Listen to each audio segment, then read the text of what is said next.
Hi viewers, I'm Anjaneyulu. చూడండి, మీరు మా వీడియోస్ చూడాలనుకుంటే www.youtube.com/anjm videos అనే ఛానల్లోకి లాగిన్ అవ్వచ్చు. తర్వాత రైట్ సైడ్ సబ్స్క్రైబ్ బటన్ ఉంది. సబ్స్క్రైబ్ చేసుకోవడం వల్ల మేము ఏవైతే వీడియోస్ అప్లోడ్ చేస్తామో అన్నీ కూడా మెయిల్ ద్వారా పొందొచ్చు. ఇక్కడ వీడియోస్ అన్నీ కూడా ఒక ఆర్డర్లో ఉంటాయి, ప్లేలిస్ట్లో చూసుకొని చదువుకోండి. ఇప్పుడు నేను చెప్పడం ఏంటంటే, కంప్యూటర్ హార్డ్వేర్లో చాలామంది కంప్యూటర్ హార్డ్వేర్ అనేది నేర్చుకోవాలనుకుంటుంటారు.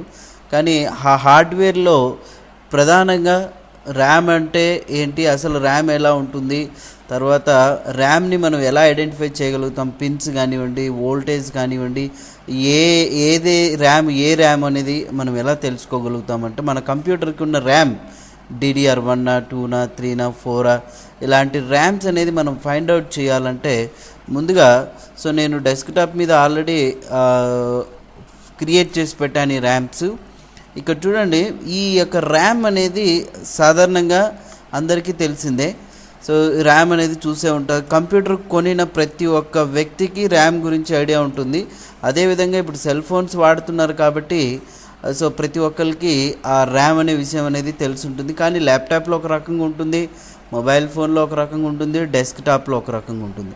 ఇప్పుడు నేను చెప్పేది ఏంటంటే, ఈ డెస్క్టాప్కు ఉన్న ర్యామ్ యొక్క సైజు, పిన్స్, ఎంత వోల్టేజ్ ఉంటుంది, ఇప్పుడు మార్కెట్లో ఏ ర్యామ్స్ వాడుతున్నారు, వాటి గురించి చెప్తున్నారు. ఓకేనండి. సరే, ఇప్పుడు ఫస్ట్ వచ్చేసి ఏంటంటే, ర్యామ్ అనేది ఇక్కడ మనం ఒకసారి అబ్జర్వ్ చేసినట్లయితే దీన్ని DDR1 అంటాం, డబుల్ డేటా రేట్ అని. ఓకేనా. ఈ డబుల్ డేటా రేట్ అనేది ఫస్ట్ SD ర్యామ్ అయిన తర్వాత DD ర్యామ్ వచ్చింది. దీని టోటల్గా 184 పిన్స్ ఉంటాయి. దీన్ని మనం ఎట్లా ఫైండ్ అవుట్ చేస్తామంటే, ఈ ఎడ్జ్ నుంచి పిన్స్ అనేది కౌంట్ చేయాలా. మీ గోల్డ్ కలర్ టైప్లో కనిపిస్తుంది మీరు ర్యామ్ని అబ్జర్వ్ చేసినప్పుడు. ఇక్కడ కూడా ఇందులో లేదు సింబల్.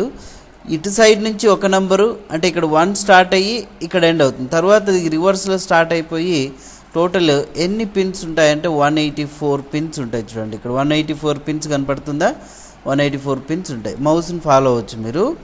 తర్వాత ఈ యొక్క DDR1 ర్యామ్కి టోటల్ ఎంత వోల్టేజ్ తీసుకుంటుంది అంటే 2.5 వోల్టేజ్ అనేది తీసుకుంటుంది. ఓకే. ఆ సైజ్ అనేది డిపెండ్స్ ఆన్ ర్యామ్ సైజుని బట్టి ఒక్కొక్క రకంగా ఉంటాయి ర్యామ్స్ అనేది. ఓకే. దీన్ని ఇక్కడ ఒక చిన్న హోల్ కనిపిస్తుంది కదా, దీన్ని కీ అంటాం మనం స్పష్టంగా. ఈ యొక్క కీ అంటే యాక్చువల్ కీ అనకూడదు, కానీ నాచ్ అని చెప్పాలా, నాచ్ అంటాము. ఈ నాచ్ చూడండి DDR1కి ఈ రకంగా ఉంది. తర్వాత కొద్ది రోజుల తర్వాత ఏమైందంటే DDR2 ర్యామ్లు వచ్చాయి. ఈ సైడ్కి మీరు అబ్జర్వ్ చేయొచ్చు, డబుల్ డేటా రేట్ 2 అని. మరి DDR1కి DDR2కి ఉన్న తేడా ఏంటంటే, అక్కడేమో సాధారణంగా పిన్స్ అనేది 280 ఉన్నాయి కదా, ఇక్కడ 184, ఇక్కడ 240 పిన్స్ వచ్చాయి. అవునా. ఈ 240 పిన్సే కాకుండా వోల్టేజ్ చూడండి, ర్యామ్ వోల్టేజ్ 1.8 పడింది. ఇక్కడ మనం దాదాపు చూసినట్లయితే 1.8. ఓకే. 1.8 లేదా 1.5, కానీ 1.8 మాత్రమే వోల్టేజ్ అనేది తీసుకుంటుంది. ఇకపోతే రెండింటికి నాచ్ ఒకసారి అబ్జర్వ్ చేస్తే ఈ ర్యామ్ కరెక్ట్గా సెంటర్లో ఉంది, ఇక్కడికి వచ్చే సైడ్ గురించి చూసారా. తర్వాత DDR3 ర్యామ్ని మనం ఎట్లా ఐడెంటిఫై చేస్తాము అంటే, దీంట్లో టోటల్ 240 పిన్సే ఉంటాయి, కానీ ఎప్పుడు కూడా నాచ్ చూడండి లెఫ్ట్ సైడ్కి కొంచెం తగ్గి ఇలా ఉంటుంది అన్నట్టు, మీరు అది బాగా అబ్జర్వ్ చేయాలా. DDR1లో చూడండి రైట్ సైడ్కి కొంచెం అంటే ఇటు పక్కకు ఉంది. ఇందులో ఆల్మోస్ట్ ఆల్ ఈక్వల్గా ఉండేలాగానే ఉంటుంది, కానీ దీన్ని ఫైండ్ అవుట్ చేయొచ్చు మనం. DDR3 కూడా చూడండి, ఇక్కడ లెఫ్ట్ సైడ్ నాచ్ అనేది లెఫ్ట్ సైడ్ కొంచెం మూవ్ అయింది. అవునా. ఇందులో టోటల్ 240 పిన్సే ఉంటాయి, కానీ వోల్టేజ్ మాత్రం 1.5 వోల్టేజ్ అనేది తీసుకుంటుంది. అది మీరు గుర్తుపెట్టుకోవాల్సిన అంశం. ఇది DDR1 ర్యామ్, ఇది DDR2, ఇది DDR3. చాలామంది అడుగుతుంటారు అసలు DDR1, DDR2 అనేది. ఫస్ట్ ఈ యొక్క ర్యామ్స్ అనేది మొదలైనప్పటి నుంచి ఫస్ట్ DDR1 ర్యామ్ వచ్చింది, DDR2 వచ్చింది, DDR3 ఇలా ఉన్నాయి. వీటి గురించి బ్రీఫ్ డిస్కషన్ అనేది తర్వాత ఉంటుంది. సాధారణంగా సాధారణ మానవుడు, హార్డ్వేర్ నాలెడ్జ్ లేనివాడు ఈ యొక్క ర్యామ్స్ని మనం ఎట్లా ఐడెంటిఫై చేయాలా అనే ఇదితో నేను మీకు ఇక్కడ చెప్తున్నాను. ఓకేనండి. తర్వాత ఇప్పుడు మార్కెట్లో DDR3, DDR4 నడుస్తున్నాయి. DDR2 ర్యామ్స్ కూడా ఉన్నాయి, కానీ పాత కంప్యూటర్లకు ఏవైతే ఉన్నాయో వాటిని మనం యాడ్ చేసుకోవచ్చు. ఆల్మోస్ట్ ఆల్ DDR1 లేనట్లే ఉంటే కూడా అది ర్యామ్ కాస్ట్ అనేది చాలా ఎక్కువ పడుతుంది. ఎప్పుడైతే జనరేషన్ అనేది మారిందనుకోండి, పాతగా అయిపోయిందనుకోండి, కాస్ట్ ఎక్కువ పెరుగుతుంది. ఓకేనండి. సో DDR1లో అయితే 1 GB వరకు మాత్రమే ఉన్నాయి, DDR2లో అయితే 2 GB వరకు ఉన్నాయి, DDR3లో 2 GB 4 GB కూడా వచ్చాయి, DDR4 డైరెక్ట్గా చూడండి 4 GB ఇలా ఉన్నాయి అన్నమాట. ఈ DDR4కి చూసుకున్నట్లయితే నాచ్ మీరు అక్కడ అబ్జర్వ్ చేయొచ్చు, రెండింటికి డిఫరెన్స్ ఏంటనేది. ఇందులో 288 పిన్స్ ఉంటాయి, పవర్ కూడా 1.2 వోల్టేజ్ మాత్రమే తీసుకుంటుంది. ఓకే, ఇలా టోటల్ మనకు డెస్క్టాప్కి 4 టైప్ ఆఫ్ ర్యామ్స్ ఉంటాయి. ఇప్పుడు మార్కెట్లో ఈ 2 మాత్రమే ఉన్నాయి, పాత వాటిలో కూడా ఇవి ఉంటాయి. సో కాబట్టి మీరు ఒకటే బాగా గుర్తుపెట్టుకోవాల్సింది ఏంటంటే, DDR ర్యామ్స్కి అన్నింటికి సింగిల్ నాచే ఉంటుంది, ఇలా చిన్న హోల్ ఉంది కదా, ఆ చిన్న నాచే ఉంటుంది. కానీ మనం ఏం చేస్తామంటే, చిన్న నాచే ఉంది కదా అని చెప్పేసి ఇక్కడున్న ఈ యొక్క నాచ్కి ఈ నాచ్కి డిఫరెన్స్ చూడండి. ఈ ర్యామ్ వచ్చేసి DDR1లో పెట్టలేం, DDR1లో ఉన్న DDR2 దేనికి సపరేట్ అన్నట్టు.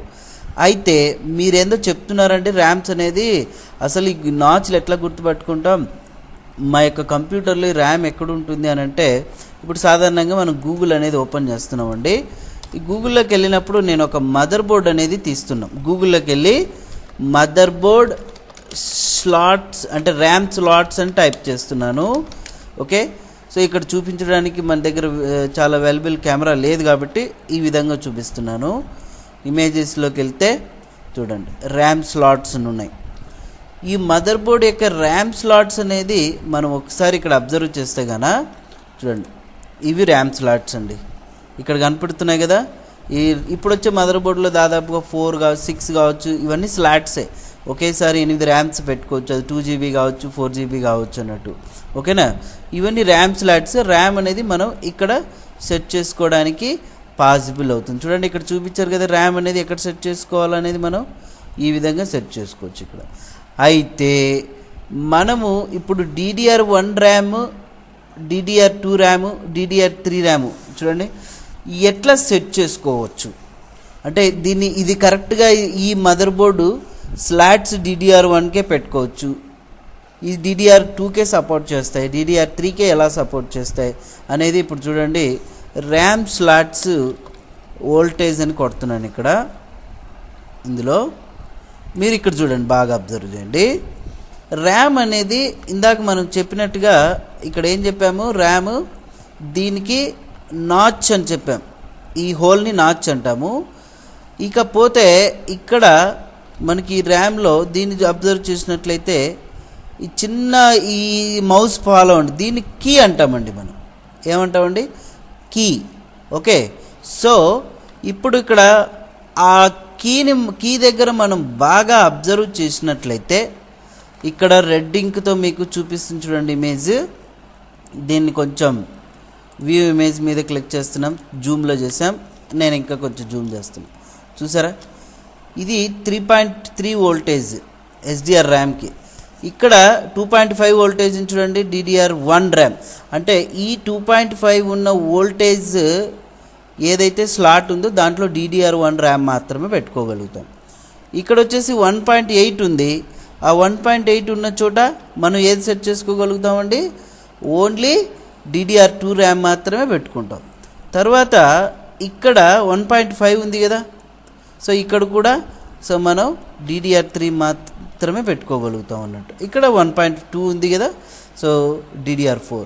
మీరు వెరీ సింపుల్, మీ యొక్క CPUకున్న క్యాబినెట్ తీసేసి మదర్ బోర్డు కానీ అబ్జర్వ్ చేస్తే చాలా జాగ్రత్తగా, ఈ నంబర్స్ కొంచెం కనిపించదు, మీ యొక్క మొబైల్ టార్చ్ లైట్ వేసుకొని లేదంటే మీ దగ్గర భూతద్దం అంటే మ్యాగ్నిఫైర్ ఉంటే కనుక చూడండి, ఇక్కడ వోల్టేజ్ కనపడుతుంది. ఓకేనా, సో ఇందాక చెప్పాము 2.5 వోల్టేజ్ ఉంటే DDR1 ర్యామ్ పెట్టుకోవచ్చు, 1.8 ఉంటే DDR2, 1.5 ఉంటే DDR3 ర్యాము, 1.2 ఉంటే DDR4 ర్యామ్. ఈజీగా చెప్పేయచ్చు మీరు ఇది ఏ ర్యాము, ఇది ఎలా యూజ్ అవుతుంది. ఓకే, దేనికంటే ఇక్కడ DDR1 ర్యామ్ అనుకోండి 2.5లో 1.8 సెట్ చేయడానికి కాదు. ఓకేనా, సో కాబట్టి ఇక్కడ ఏదైతే మనకు స్లాట్స్కి ఈ స్లాట్స్ ఉన్నాయో మీరు కూడా ఇక్కడ అబ్జర్వ్ చేస్తే సేమ్ ఆ నాచ్ కూడా అంతలే ఉంటుంది. కాబట్టి మీరు అక్కడ చూసుకోవాలి. అవునా, కొంతమంది ఏం చేస్తారంటే DDR1 ర్యామ్ DDR2 స్లాట్స్లో పెట్టి ఆన్ చేస్తారు, అది కాలిపోతుంది ర్యామ్ అనేది, గుర్తుపెట్టుకోండి, ఓకేనా. సో కాబట్టి ఏ ర్యామ్ అనేది ఏ ర్యామ్ స్లాట్కి సెట్ అవుతుందో దాన్ని మాత్రమే మీరు తీసుకోవాలి, అప్పుడే మీరు ఈజీగా ఫైండ్ అవుట్ చేయగలుగుతారు. ఓకే, సో కాబట్టి మీరు ప్రతి ఒక్కళ్ళు మీ యొక్క ర్యామ్ ఎంత ఉంది, ఏ ర్యామ్ ఉంది, సో తెలుసుకోవాలా అని అనుకుంటే మాత్రం కంపల్సరీగా ఇట్లా మీరు ఫాలో అవ్వచ్చు. ఓకేనండి.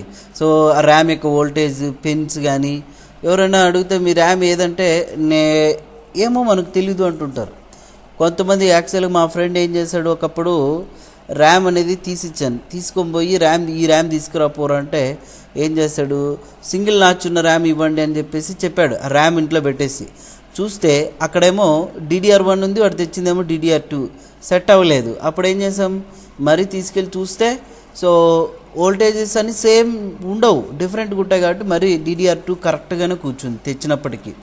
అట్లా మీరు కూడా అబ్జర్వ్ చేయండి, ఎవరి సహాయము అవసరం లేదు. ఓకే, మీ యొక్క ర్యామ్ అనేది ఒకవేళ ప్రాబ్లం వచ్చినా తీసి మీరే సెట్ చేయొచ్చు. ఆ ర్యామ్ ఎలా సెట్ చేయాలా, ఏ విధంగా కూర్చోబెట్టాలి, ఎలా తీయాలనేది కూడా నేను వీడియో రూపంలో ఇంకొకటి చూపిస్తాను. ఇది మీరు చాలా వరకు అబ్జర్వ్ చేయగలరని ఆశిస్తున్నాను. ఓకే, ఈ వీడియో నచ్చినట్లయితే లైక్ చేయండి, షేర్ చేయండి, కామెంట్స్ కూడా ఇవ్వండి, మీ తోటి ఫ్రెండ్స్ అందరికీ కూడా షేర్ చేయండి.